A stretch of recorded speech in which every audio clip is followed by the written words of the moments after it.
Bismillah ar-Rahman ar-Rahim. Assalamu alaikum. Welcome to another presentation discovering Islam. The topic for today is the status of slavery in Islam. Slavery was a part of the pre-Islamic society in Arabia when the Almighty sent his message. And this was not just in the Arabian Peninsula, it was there elsewhere too. The origins of slavery, it seems, were from the battles that were fought, and when an enemy would get defeated and people would get killed and some of them would survive, the only solution that the society at that time had was that those who survive should become prisoners of war. Uh, these prisoners of war, when they would become slaves, they would carry a value, a price tag. So they could be sold in the market as well. Obviously, you could also negotiate a price for a certain slave or slave girl on a one-to-one basis. But there used to be markets as well, where they would be taken, and there would be cattle that would, uh, like cattle, they would be sold in the open market. And the details are difficult to describe the way it would happen, unfortunately, but that's how it would normally be. Now, Islam adopted a gradual policy of elimination. Uh, to begin with, the Quran mentioned very clearly, and this is something which is very interesting about the Quran and needs to be understood and talked about more deeply, that right at the beginning, the Quran declared the Almighty's understanding, preference, inclination, that this is not acceptable.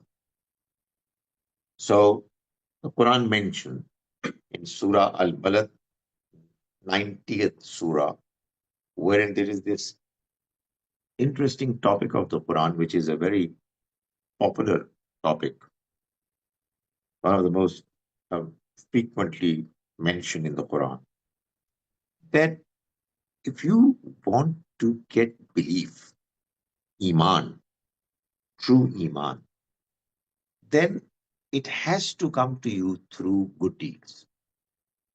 It's not possible that your deeds are not good. And as a result, your inner self is not, inclined, is rusted, is hardened, is blackened. And there's so many expressions that have been used in the Quran.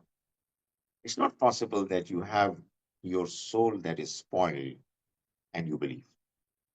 So it's one of those occasions, one of those passages where the Almighty says that, you know, the reason you have not believed as yet is that falaq tahamal aqaba. You've not been able to go past, ascend the height. Wama adraka mal aqaba. What is that height? What is that mountain that you've not been able to cross? So the idea is that, you know, there is this uphill task of doing good deeds which require from you sacrifice, devotion. You will do them, and then you will move towards the path of true belief. In other words, true belief is not a simple, easy matter task that you can get without any effort on your part. So that's what the Almighty describes. Fakkuraqaba.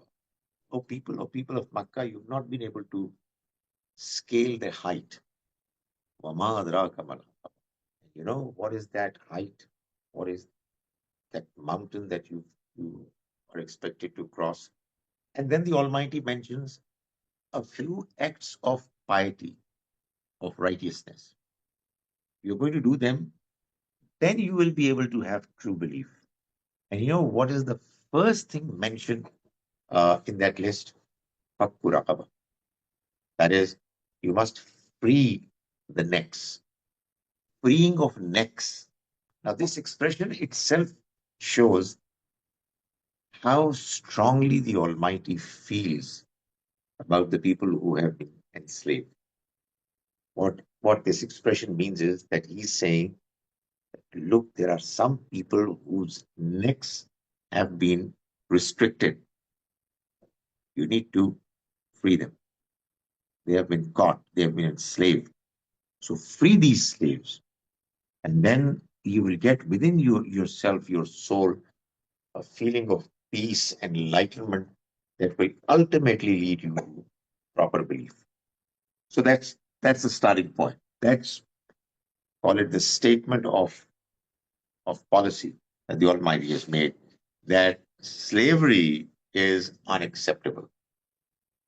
However, the process was adopted gradually.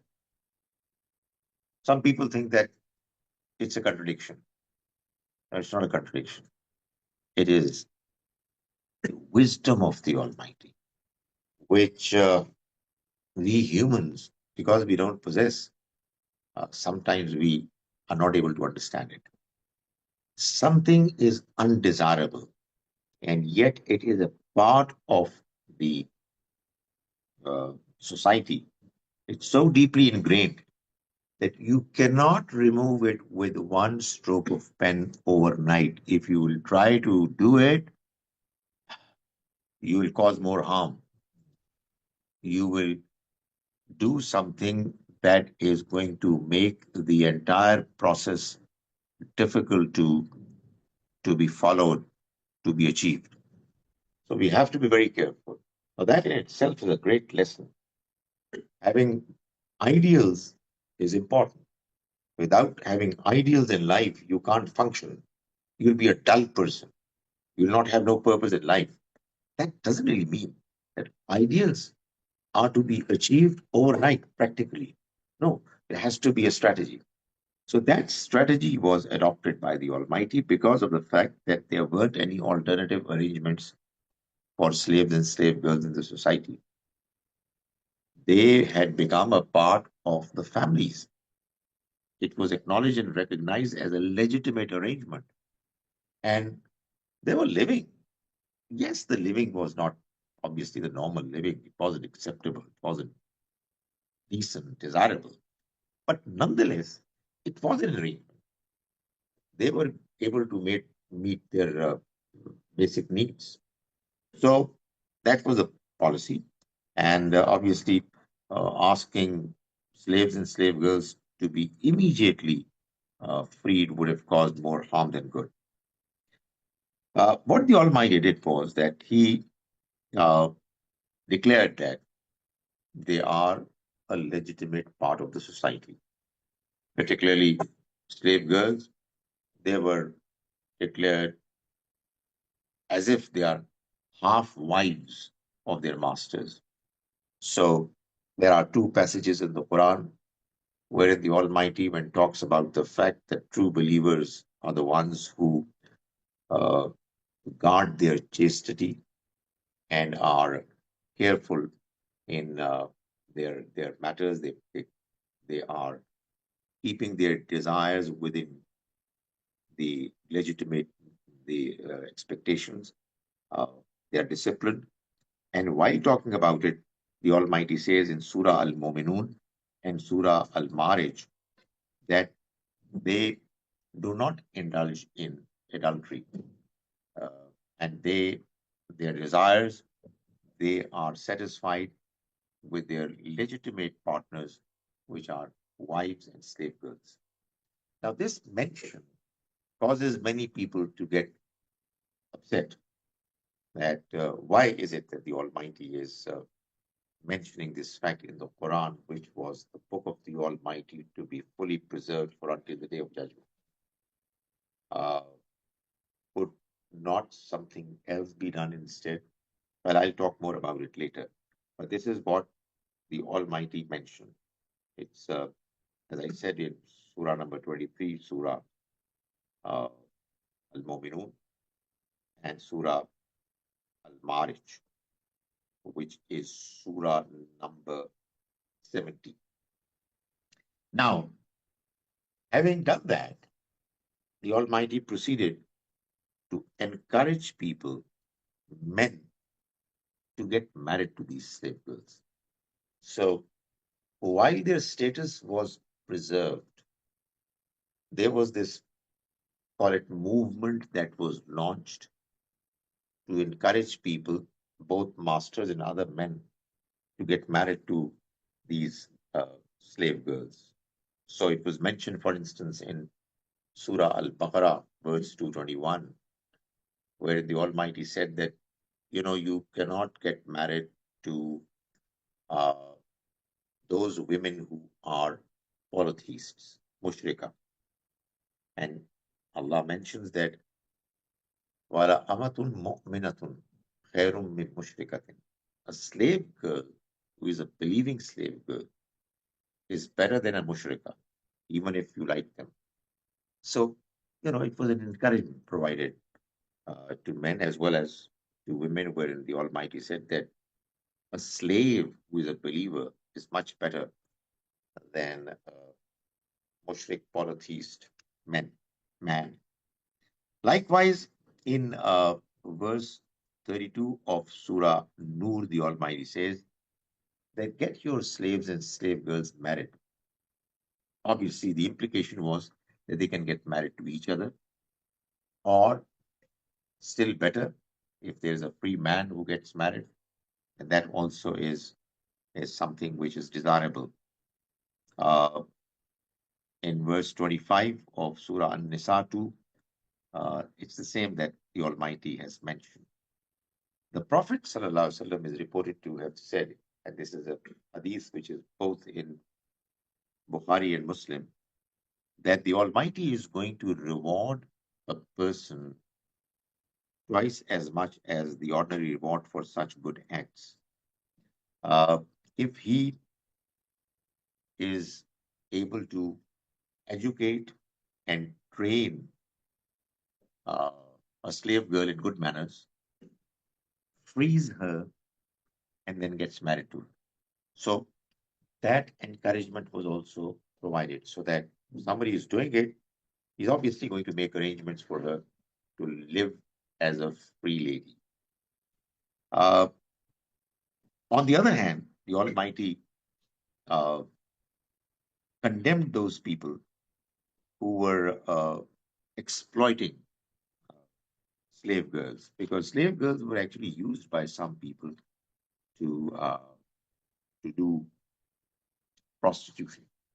So this was strongly condemned by the Almighty, and He said that "Wala tukrihu fatayatikum al bigha." This is verse 33 of Surah Nur. Don't force slave girls uh, to prostitution, even when they themselves want chastity. So this was strongly condemned, and people were informed that this is not going to be accepted. It's not tolerable.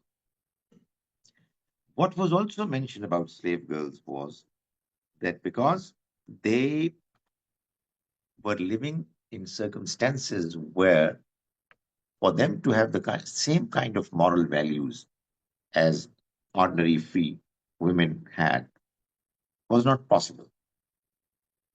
It's not easy to imagine for us now, but imagine there are ladies who are not fully free. They're not free.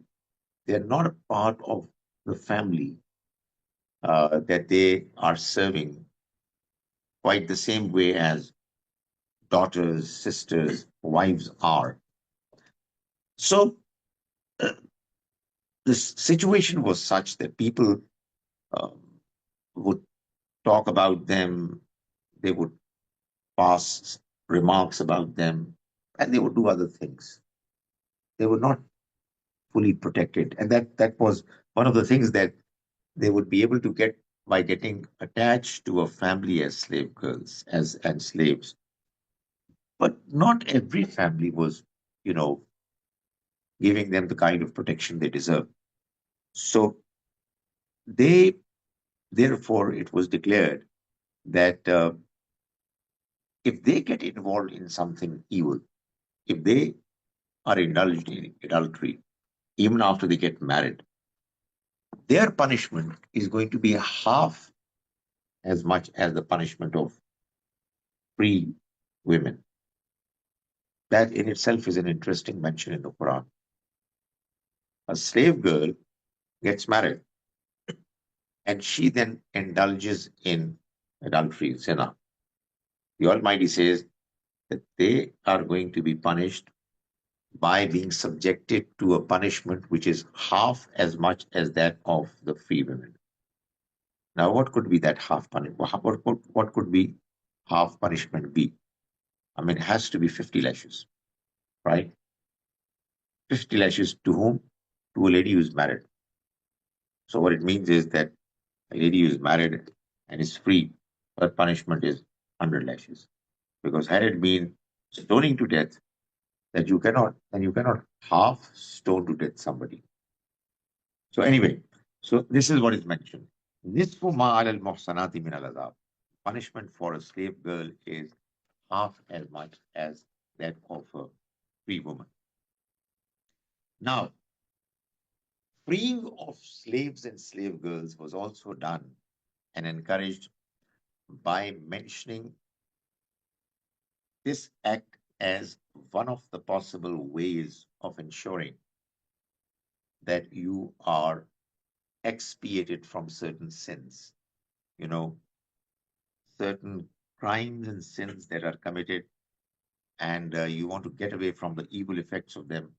The Almighty mentions as freeing of slaves as one of the ways. So, in accidental killing, for example, one measure requirement that is mentioned is to free slaves, to free one slave. Obviously, when you do it, then again, the slave is going to be provided with the protection, the arrangement that is necessary for him or her to carry on their lives. Likewise, uh, to get away from the evil that happens as a consequence of zihar, uh, freeing of a slave is mentioned as one of the ways. Zihar, by the way, was something that was part of the Arabian culture, where they would do this silly thing that they would start their their separation from their wives by just making a statement that you are like my mother. So it obviously was a very silly, strong statement, and they would get separated. So this was something that obviously was a serious problem. How would such a person then get back to his wife? The Almighty mentions that what he would do, quite apart from other things, that he would free a slave. So that was another way of doing it. Now, while all this was happening, there was an important uh, measure that was adopted as a reform movement. And that was that believers were required that when they have slaves and slave girls with them, they must keep them uh, in a way that their standard of living, the quality of life, is the very same as that of the master. So the Prophet ﷺ mentioned, and this is again in Bukhari and Muslim, that they're like your brothers. Talking about slaves, and obviously similar understanding would be of slave girls, whom God has placed under your authority. Feed him, feed your slave from what he eats, from what you eat, and clothe him from what you wear. So give them the same as you are having for yourself, and do not burden them with what overpowers them. And if you burden them, then help them. So, in other words, it was a realization that was created that we have a problem at hand, and this problem needs to be addressed. It will be addressed gradually, but in the meanwhile, let's deal with them, treat them as best as we can. And then came the final two measures that were adopted, and if they would have been followed properly by Muslims of later times, slavery would have been eliminated completely. What are those two measures? One measure was what is mentioned in Surah An-Nur, verse 33. I've written 32 here, but I think it's wrong. It's verse 33. This is the measure of mukatibat. Mukatibat really means that, you are telling, you as a master, when you are approached by the slave or slave girl that you you own, actually, that's what is the expression is, and asks you to write a contract for her freedom. The Quran says, "Wallazina yabtaghuna al-kitab," those who seek a written contract, a written understanding. Mimma malakat aymanukum, from amongst those whom you have taken as slaves and slave girls. Fakatibuhum, then you write it down. That is, you must uh, honor and respect their desire and come up with an arrangement where you will write the terms and conditions which, if are going to be followed, they're going to be freed. In alimtum fihim khaira, if you find in them goodness. What it means is that sometimes it can happen that a slave or slave girl might get freed and he or she cannot actually take care of themselves. It's possible. I don't know whether people remember it or not. I keep saying it, that after the partition of the subcontinent, there were many families, I remember clearly, who had a man or a woman almost as a part of the family. We would call them buas or babajis or whoever, you know. And they were the ones whose entire families were lost, either killed or they were separated from their families with no hope of them getting back to their own families. So they actually became a part of another family and they were given full respect. But everybody knew that they have got no blood relationship. So, I mean, you tell them that, sorry, now you are free to go. They would say, where would I go? Where would we go? I mean, you are our family. So, likewise was the case with slaves and slave girls. People don't realize it. They say that they should all be freed. Freed for what purpose? So, the Almighty says that, in alimtum fihim khaira, if you find in them goodness and they are capable of supporting themselves, write the contract and let them be freed. What would be the contract? The contract would be that this is your price. You know, you are worth $10,000. Sadly, it's a fact. That's how it used to be. And I free you with the condition that you will work somewhere, and whatever salary you get, you'll gradually pay me in installments. If that is what somebody is what is the idea with which somebody approaches you, the Quran says, "Fakatibuhum," write that contract, and which really means and free them. وَآتُوهُم مِّمَّا لِلَّهِ الَّذِي آتَاكُمْ. And Allah is making this strong plea to the rest of the Muslims. Give them, help them from the wealth Allah has given you. This expression, Malullah, has been used only here in this verse. Allah's Mal, it's His wealth that is with you. part with some part of your wealth and help your brother or sister to get freed. This is the same mention in Surah At-Tawbah, verse 60, where the Almighty is talking about a number of different uh, avenues, 8 avenues, in fact, which in which sadaqat and zakat funds uh, can be spent. And one of them is wafir riqab, to free slaves from your zakat and your sadaqat.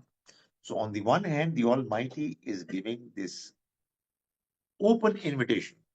It's a public announcement as if, ladies and gentlemen, all slaves and slave girls, may I have your attention?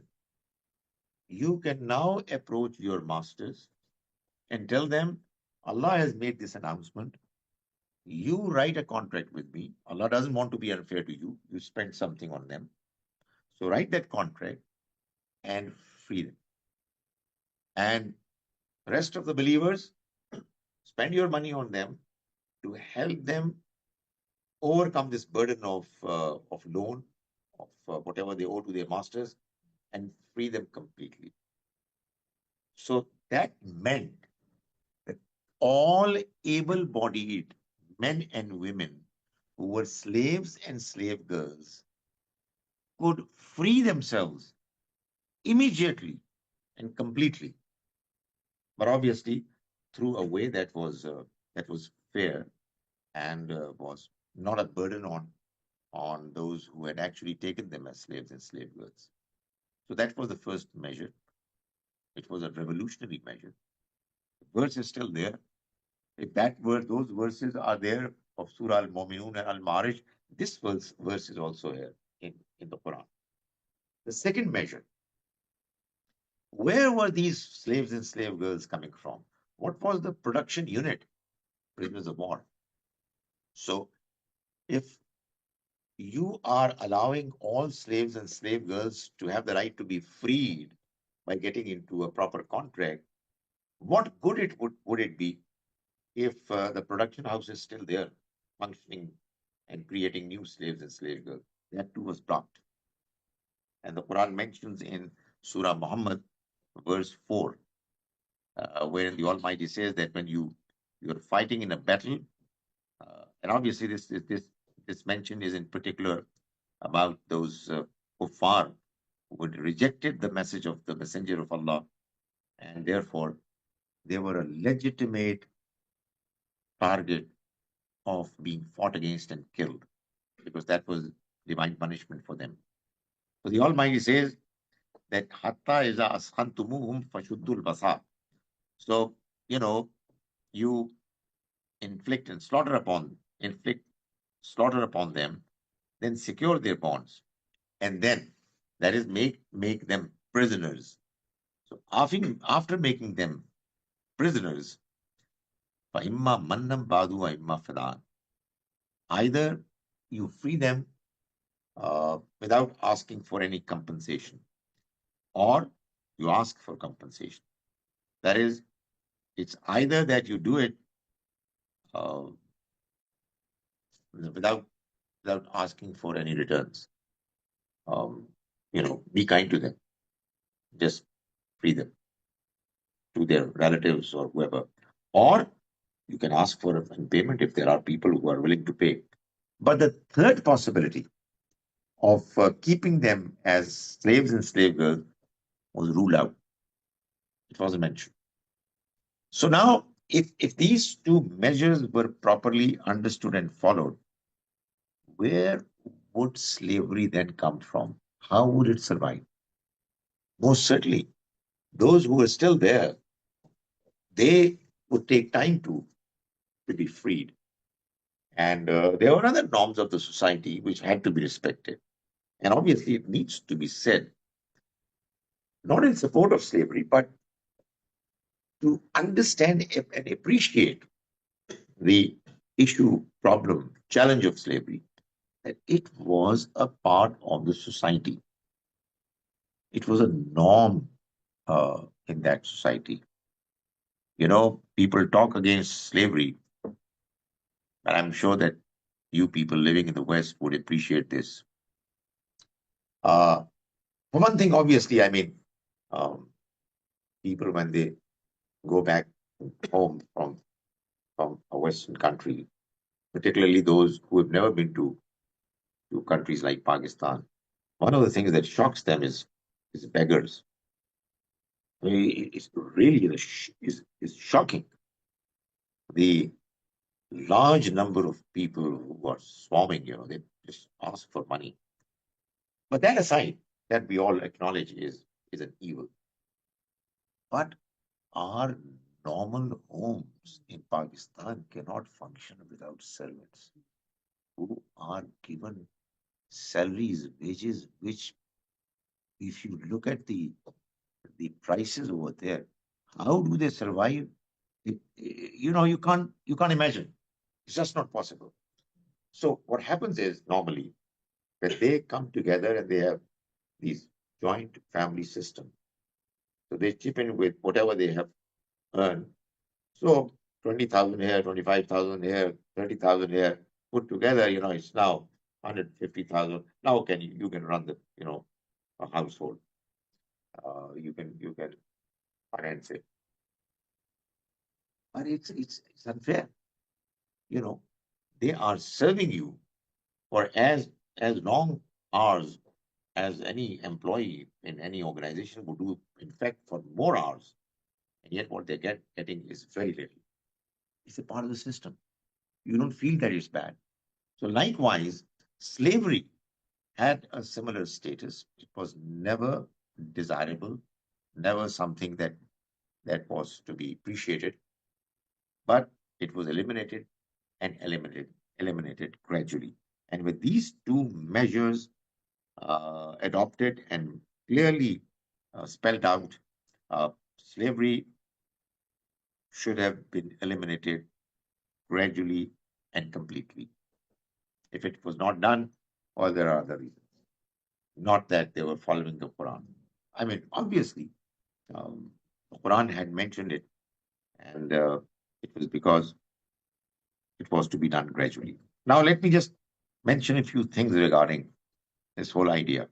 I've already mentioned it. Number one, that at the time when the Quran was revealed, in the beginning, there weren't any arrangements to accommodate slaves and slave girls. So it had to be tolerated for the time being. Number two, the Almighty wanted to guide us by going through this process. Look here, if you have a society where there are some such similar problems which are deeply rooted and are complex, don't take hasty, revolutionary steps to cause more harm in the society than any good. So, whatever evil you are finding is there in your society, try to understand what are the causes and get rid of those evils in a gradual way.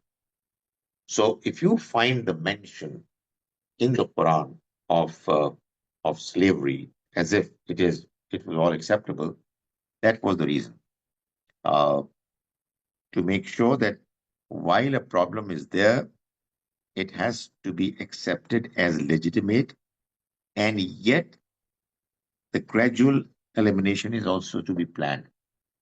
There is an example in the Quran wherein the Almighty talks about the relations that we have with each other, the mahram relations, the relation that a man and a woman have, which is so close that they cannot get married to each other. That is what a mahram relation is. So the Quran describes them, mentions the entire list and says that, look here, you cannot get married to these ladies. They are your mahram relative ladies. Illa ma qad salaf, except for what has already happened. That cannot be undone. I mean, a man has gotten married to his niece, for example. It cannot be undone. They have children now. But from now on, it will not happen. So this is the policy of the Almighty. He wants us to understand it. That's the wisdom of the divine message. So, while reading the Quran, the last point, while reading the Quran, we must not forget, and that is important, you see. I mean, unless we understand it, we cannot explain it to ourselves and to others. While reading the Quran, we must not forget that we are reading a book that is essentially from A to Z in its entirety is a description of the story, the saga of the messengers, uh, and effort of warning his people and then taking them to the ultimate climax. You see, the Quran tells us that all messengers, Rasul, who came to this world, they delivered the Almighty's message to their respective nations. And when those nations rejected the message, they were ultimately punished. This had to happen in the case of the last messenger as well. The way it happened, the way the Almighty guided him, the way he went through various different stages of his mission, they are all described in the Quran. And the Quran is fully protected and preserved to ensure that the last time this important thing happened, important policy of the Almighty got implemented, it's still fully preserved. The earlier stories, the earlier incidents, they're all there in the history, but not quite as clearly preserved. This is fully preserved, and therefore each and every important aspect of that journey had to be there in the Quran. It's therefore a part of what we read, we recite. It's a part of the Quranic presentation. However, in order for it to be either applicable for the present times or not applicable, we need to understand the Quran carefully. We need to understand the way it has described its various different aspects to let people know that there are certain things which are to be applied for all times to come, and there are certain others which are era specific. That, I think, is a challenge which quite often confuses people. And that is what we need to clarify to them, that not the entire Quran is practically relevant for all times to come. This is a statement which people sometimes find difficult to accept. But it's a reality. The entire Quran is not practically applicable to all peoples of the world, all Muslims of the world, for until the day of judgment. The entire Quran is relevant for all of us. It is relevant because it is the entire Quran. When we properly read it, our faith in God is confirmed and gets strengthened. The faith in the life hereafter gets confirmed and strengthened, and our belief in the prophets and the last prophet sallallahu alaihi wasallam gets confirmed and strengthened. Each time we read the Quran, we understand the scheme of the Almighty. Our faith gets strengthened. We get the arguments for it, and we also know the manner this message was gradually introduced. People were informed about it, and it reached its climax. That's what the Quran is. So if we find certain mentions in the Quran which were relevant then and not relevant now anymore, it should not surprise us. أقول قولي هذا وأستغفر الله لي ولكم.